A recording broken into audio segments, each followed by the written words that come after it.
So I'm going to start with my own cute little 3-minute story, and then I'll introduce the first real teller. So it was the year 2013, and my dog Maggie and I had just moved back to Tucson after a hiatus in LA. And I think it was like August, I want to say, because it was really hot. And we were just acclimating to the heat. And I was looking for a job and trying to find my place in this community, like find my people. And some months passed, and I think it was like November, and my dad called. And my dad called from his rural new town of Chillicothe, Missouri, which is quite literally the home of sliced bread. You can Google it. It's true. It's the home of sliced bread. And Dad was blunt, and he said, "Kid, I got some bad news. I have lung cancer, and I'm dying." And as I processed that, my head's spinning, and I'm like, oh, what do I do? And he said, "I'm wondering if you could please come here to Missouri with me during this time." And I said, okay. So I figured out what to do with Maggie, my dog, and I flew out, and I was with him. And, you know, there was this, he was obviously in a lot of pain, like physical pain, some emotional pain.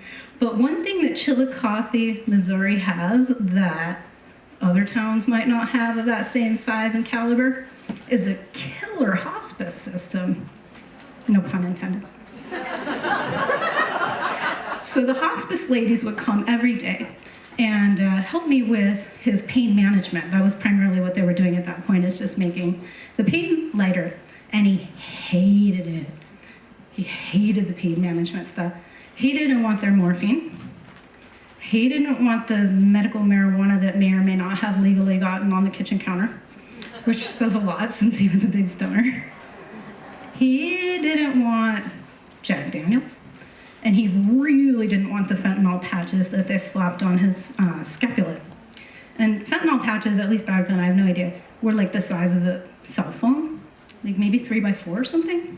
And he would like do everything he could to rub them off, like against the couch, just like trying to get this fentanyl patch off of his body. And so the nurses were like, fine, we're gonna slap it on the dead center of your spine. And he was like, he hated it. He would just say, "Kid, can you please take this off?" And I said, I guess, you know, I don't know. I got on the latex gloves and peeled it off and disposed of it. And I said, "Dad, you're obviously suffering. Like, why do you want to take this off? Why don't you want any help?" And he said, "Because, kiddo, I want to be present for my last great adventure." And so nowadays, and he was for the most part. I mean, toward the end there, he was like seeing the Waltons on the wall, like, imagining the Waltons.